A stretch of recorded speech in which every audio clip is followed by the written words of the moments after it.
Aujourd'hui je viens vous parler d'une chose qui me tenait à cœur, d'un film que j'ai adoré, vous l'aurez déjà deviné, il s'agit de La Tour Sombre.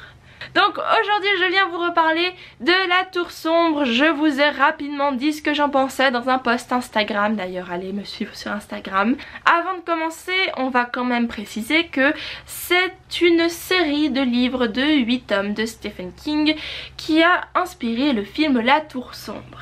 Alors pour information, je n'ai pas lu ces livres, pas encore, mais j'ai cru comprendre que ça n'avait pas beaucoup été apprécié parce que c'était un peu compliqué dans le sens où il y a 8 tomes et puis apparemment ils ont fait un espèce de micmac pour que ça soit un nouveau concept sans reprendre tel ou tel tome précisément. Alors dans l'ensemble, le film n'a pas eu beaucoup de bonnes critiques.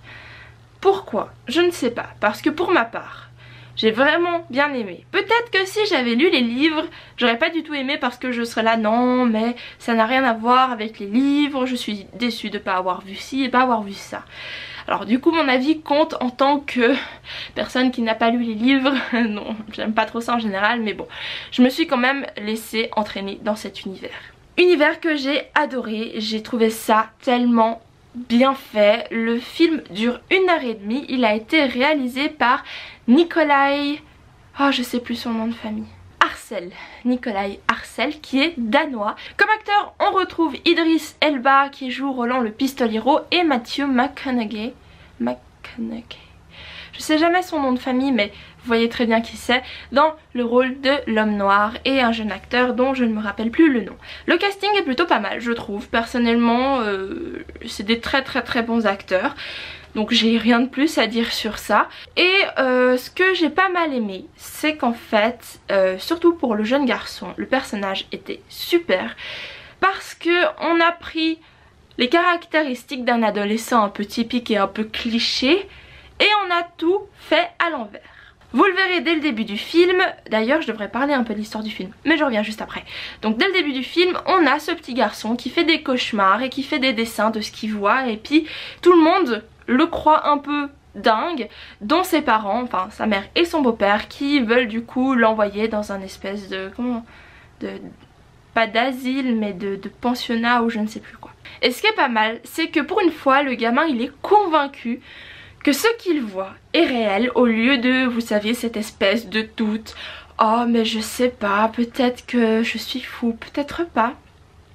Et puis ça change parce que justement à un moment il y a une dispute avec ses parents qui veulent l'envoyer là-bas. Et bien le gars, enfin le petit garçon, il est à bout et il se rebelle pas en fait. Il dit pas non mais je veux pas aller là-bas, je veux rester ici ou quoi que ce soit. Il dit juste d'accord. Le garçon est à bout de se faire prendre pour un dingue et il est juste là, d'accord, emmène-moi où tu veux mais foutez-moi la paix. Il veut pas faire de peine non plus à sa mère. Donc ça change un petit peu je trouve. Bref, ça introduit l'histoire qui va tourner autour de ce petit garçon qui est convaincu qu'il se passe quelque chose dans un univers parallèle et que ses rêves veulent vraiment dire quelque chose et qui voit vraiment des gens dans la rue avec la peau en train de se décoller.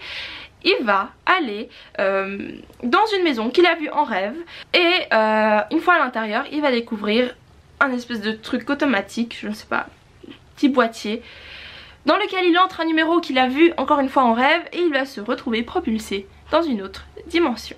Tout ce que je vais ajouter, c'est qu'il va justement rencontrer ce pistolero qu'il n'arrêtait pas de voir en rêve et comprendre ce qui se passe réellement derrière toutes ces images qu'il a dessinées quand il dormait. Enfin il dormait pas quand il dessinait, mais ce que je veux dire c'est qu'il dormait puis le lendemain il a dessiné, hein, bien sûr. Donc je m'arrête là pour ce qui est du résumé parce que le film dure comme je l'ai dit 1h30. Et tout a été orchestré de façon à ce qu'on ait le temps de connaître le personnage un minimum, c'est-à-dire qu'on commence directement avec un peu d'action. Je veux dire par action, c'est-à-dire le fait qu'on voit un rêve du petit garçon et que le lendemain quasiment ils veulent l'emmener dans cet endroit.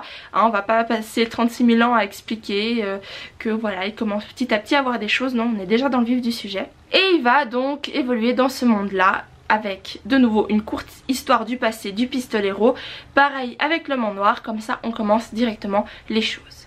Les choses vont s'enchaîner très vite et c'est peut-être ce qui a déplu à la majorité des gens. Mais on va petit à petit et très rapidement comprendre ce qui se passe dans cet univers. C'est aussi ce qui a été reproché, je peux comprendre, ça c'est l'aspect que je peux comprendre, mais apparemment le réalisateur a dit que c'était une sorte d'introduction à l'univers et qu'il y aurait potentiellement d'autres films qui vont suivre. Alors soit c'est une suite, soit c'est des préquels de ce qui se passe avant.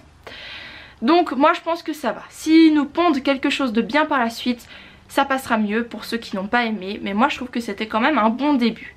Qu'est-ce qui m'a encore plu? Les scènes d'action. Je n'ai jamais vu de scène d'action aussi pertinente que celle-ci. On n'a jamais de l'action inutile. On n'a jamais des tirs qui partent on ne sait où et qui ne touchent jamais personne. On a des tirs précis, parce que c'est un pistolero quelque part, et ils touchent toujours quelqu'un. On n'a jamais des scènes d'action où il y a 36 000 personnes. Enfin, si, on en a une, mais c'est de nouveau tourné autour de quelque chose de très utile que le pistolero fait. Et c'est dingue en fait comment il fait ça. Si vous avez vu le film, vous comprendrez avec les balles et tout, enfin bref. Mais disons qu'on n'a jamais vraiment cette impression que c'est inutile parce que justement, on a toujours cette précision due au personnage. Et on est juste en fait fasciné par la façon dont il le fait.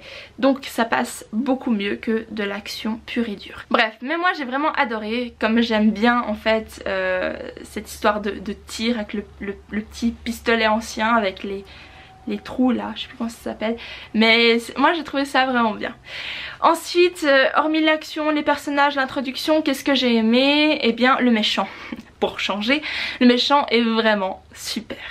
Joué par donc Matthew McConaughey, je crois que ça se prononce comme ça. Il est sans pitié. Et le film est sans pitié aussi. Il y a plein d'endroits où on se dit non mais celle-ci ou celui-ci va pas vraiment mourir parce que on va le retrouver plus tard, il va se faire prisonnier ou je ne sais pas. Eh bien, vous verrez par vous-même. Ils ont pris dans le film toutes les choses clichés et ils en ont fait exactement le contraire. Et autre chose que j'ai beaucoup aimé, c'est la fin dont je ne parlerai pas pour pas spoiler. Mais j'étais tellement sûre que la fin n'allait pas se passer comme ça, qu'il allait avoir une petite musique d'ambiance un peu triste et puis que ça allait se finir comme la moitié des films avec des univers un peu différents ou parallèles se terminent. Non, le gars, il a dit ok, une fois à nouveau. Et puis voilà, ceux qui ont vu le film comprendront, mais moi j'ai été trop surprise parce que voilà, je m'attends tellement à des choses évidentes mais non en fait. Donc ce film est une vraie surprise en elle-même. Je pense que j'ai beaucoup trop parlé pendant cette vidéo, je m'en excuse, c'est une vidéo assez longue mais je vais m'arrêter là. Et laissez-moi en commentaire si vous avez vu le film, ce que vous en avez pensé. N'hésitez pas à aller me suivre sur les réseaux sociaux et à vous abonner à la chaîne. En attendant, je vous fais plein de bisous et je vous dis à très bientôt. Bye!